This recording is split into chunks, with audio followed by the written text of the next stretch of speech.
Kisahmuslim.com. Kisah penggugah jiwa. Merekalah orang-orang yang mencintai Nabi. Cinta Nabi, kalimat sederhana yang begitu dalam maknanya. Dua kata yang bisa membuat orang menebusnya dengan dunia dan seisinya. Karena memang demikianlah hakikinya. Nabi Muhammad sallallahu alaihi wasallam wajib lebih dicintai dari orang tua, istri, anak, dan siapapun juga. Namun, kecintaan kepada Nabi Muhammad sallallahu alaihi wasallam bukanlah sesuatu yang bebas ekspresi. Tetap ada aturan yang indah dan elegan. Tidak boleh berlebihan dan juga menyepelekan. Tidak boleh mengada-ada, karena beliau begitu mulia untuk dipuja dengan sesuatu yang bukan dari ajarannya. Allah Subhanahu wa ta'ala berfirman, "Dan barang siapa yang mentaati Allah dan Rasul-Nya, mereka itu akan bersama-sama dengan orang-orang yang dianugerahi nikmat oleh Allah, yaitu nabi-nabi, para siddiqin, orang-orang yang mati syahid, dan orang-orang soleh. Dan mereka itulah teman yang sebaik-baiknya." Quran Surat An-Nisa ayat 69. Imam Al-Baghawi rahimahullah dalam tafsirnya mengatakan, ayat ini turun terkait dengan kisah Thauban bin Bujdad radhiyallahu anhu, bekas budak Rasulullah sallallahu alaihi wasallam. Ia sangat mencintai Nabi sallallahu alaihi wasallam. Suatu hari, ia menemui Nabi sallallahu alaihi wasallam, rona wajahnya berbeda, menyiratkan kekhawatiran dan rasa sedih yang bergemuruh. Rasulullah sallallahu alaihi wasallam bertanya, "Apa yang membuat raut wajahmu berbeda dari biasanya?"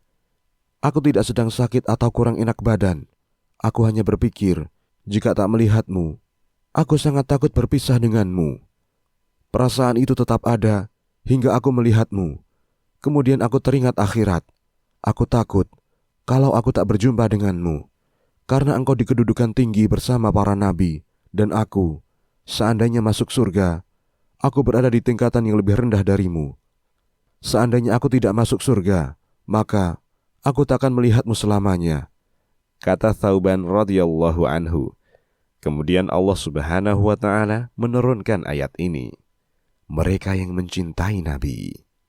Suatu hari, Abdullah bin Zaid radhiyallahu anhu sedang berkebun di perkebunannya.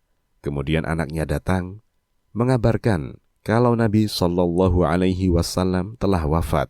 Ia berucap, "Ya Allah, hilangkanlah penglihatanku, sehingga aku tidak melihat seorang pun setelah kekasihku, Muhammad." Ia katupkan dua tapak tangannya ke wajah, dan Allah Subhanahu wa ta'ala mengabulkan doanya. Syarah Az-Zarqani Alal Mawahib Ad-Dinniyah Bil Manhil Muhammadiyah. Tak ada pemandangan yang lebih indah bagi para sahabat melebihi memandang wajah Rasulullah sallallahu alaihi wasallam. Abdullah bin Zaid ingin pandangan terakhirnya adalah wajah Nabi. Saat memejamkan mata, ia tak ingin ada bayangan lain di benaknya. Ia hanya ingin muncul wajah yang mulia itu. Bilal radhiyallahu anhu, seorang sahabat dari Habasyah, muadzin Rasulullah sallallahu alaihi wasallam. Cintanya pada sang Nabi terus bertumbuh hingga maut datang kepadanya. Sadar akan kehilangan Bilal, keluarganya bersedih dan mengatakan, "Betapa besar musibah." Bilal menanggapi, "Betapa bahagia, esok aku berjumpa dengan kekasih Muhammad dan sahabat-sahabatnya." Rajulun yatazawajul mar'ah walahu ghairuha. Cinta sahabat Nabi telah membuat kita malu. Cinta mereka begitu tulus. Tak jarang cinta kita hanya mengaku-ngaku. Al-Hawari Abdullah bin Zubair, apabila ada yang menyebut Nabi sallallahu alaihi wasallam di sisi Abdullah bin Zubair radhiyallahu anhu, ia menangis terseduh hingga matanya tak mampu lagi meneteskan rindu dan kesedihan. Asy-Syifa bi ta'rifi huquqil Mustafa. Demikian juga dengan sahabiyah, yakni sahabat wanita. Cinta mereka kepada Rasulullah sallallahu alaihi wasallam tak kalah hebatnya dari sahabat laki-laki. Ada seorang wanita Ansor, ayah, suami, saudara laki-lakinya gugur di medan perang Uhud. Bayangkan, Bagaimana perasaan seorang wanita kehilangan ayah, tempat ia mengadu, kehilangan suami, tulang punggung keluarga dan tempat berbagi, dan saudara laki-laki yang melindungi, ditambah ketiganya pergi secara bersamaan. Alangkah sedih keadaannya. Mendengar 3 orang kerabatnya gugur, sahabiah ini bertanya, "Apa yang terjadi dengan Rasulullah sallallahu alaihi wasallam?" Orang-orang menjawab, "Beliau dalam keadaan baik." Wanita Ansor itu memuji Allah dan mengatakan, "Izinkan aku melihat beliau." Saat melihatnya ia berucap, "Semua musibah selain yang menimpamu adalah ringan, wahai Rasulullah." Sirah Ibnu Hisham. Maksudnya, apabila musibah itu menimpamu, kematian dan lain-lain, itulah musibah yang berat. Amr bin As radhiyallahu anhu mengatakan, "Tak ada seorang pun yang lebih aku cintai melebihi Rasulullah, dan tak ada seorang pun yang lebih mulia bagiku selain dirinya.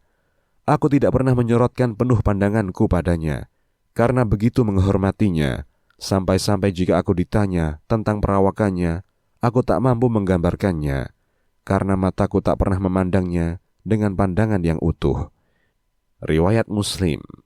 Sebagaimana kita saksikan, seorang pengawal kerajaan menundukkan wajahnya ketika berbicara dengan sang raja, karena menghormati dan memuliakan rajanya.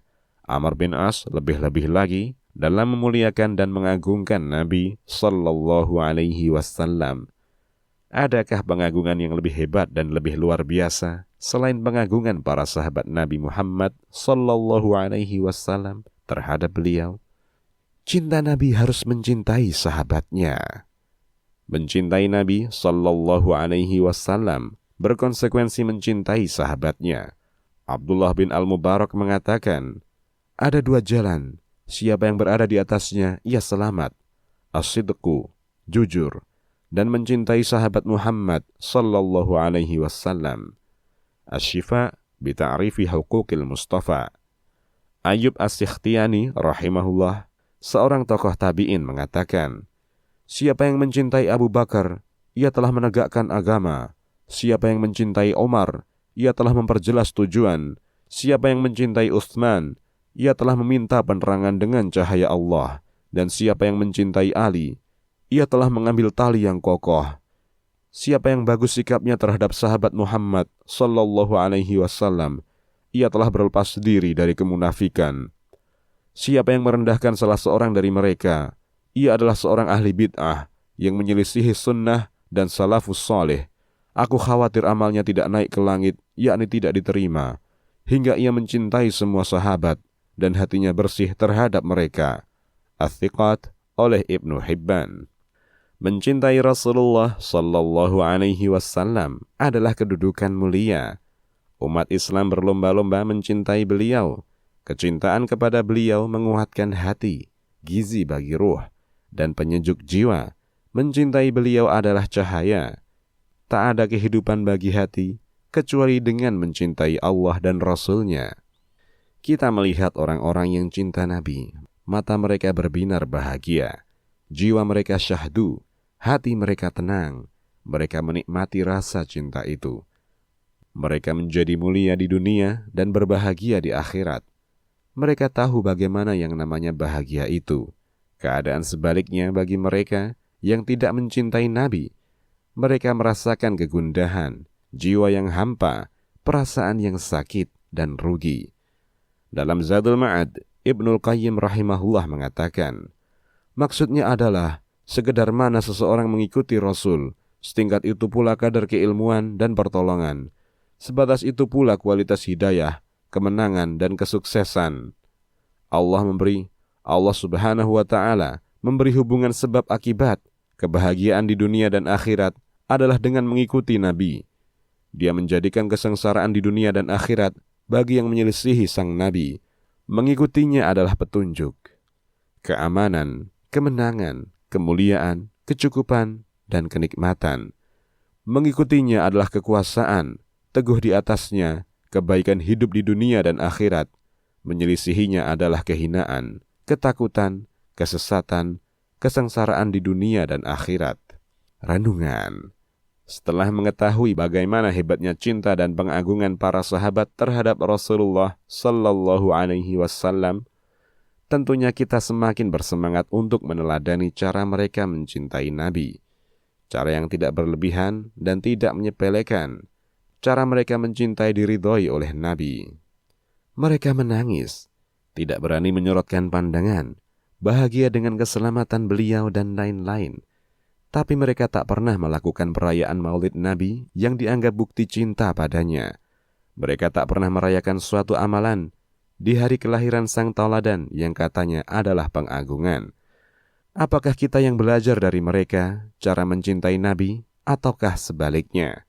Demikianlah kita, anak-anak akhir zaman, sering menyebut cinta, tapi kita tak tahu apa artinya mencintai. Akhirnya, semakin marak perayaan, umat tak kunjung juga mengkaji hadis-hadis Nabi. Lihatlah sekitar kita sebagai renungan dan bukti. Demikian, wallahu a'lam. Kisahmuslim.com. Kisah penggugah jiwa.